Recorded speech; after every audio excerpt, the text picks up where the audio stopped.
वेख्या ना तुसा अपनी अख दा की हाल कर दिता। पोली पोली खोल के वेखो हाँ वाला सही होई थोड़ी थोड़ी हाँ रोशनी नजर आउंदी वेखो तो सही हाँ अक्काली हो गई तेन किन्नी दफा मना कीता है कुछ नहीं आंदा नहीं नहीं मैं तेन जो मना कीता सी बई कुड़ियां दी फोटो लाइक ना करया करो उन्हां नू जाके कमेंट ना करया करो लेकिन तुसी बाज नहीं आउंदे बई तुसा ना इदा काम कीता हुंदा ते वेखो ना अख इडी खराब ना हुंदी पर मैं थोड़ा बहुत तरस खा लेंदी हाँ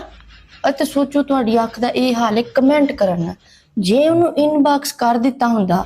ਤੇ ਤੁਹਾਡੀ ਦੂਸਰੀ ਅੱਖ ਵੀ ਜਾਂਦੀ ਰਹਿਣੀ ਹਲੇ ਤੇ ਡਾਕਟਰ ਕਹਿ ਰਿਹਾ ਠੀਕ ਹੈ ਦਰਦ ਦਵਾ ਪਾਏਗੀ ਬਿਲਕੁਲ ਠੀਕ ਹੋਏਗੀ ਉਹਦੇ ਨਾਲ ਕੋਈ ਅਫਾਕਾ ਪਾਈਏਗਾ ਤੇ ਜੇ ਤੁਹਾਡਾ ਇਨਬਾਕਸ ਵਾਲਾ ਮੈਸੇਜ ਕੋਈ ਮੇਰੇ ਹੱਥ 'ਚ ਚੜ ਜਾਂਦਾ ਤੇ ਤੁਹਾਡਾ ਕੀ ਬਣਦਾ ਹੈ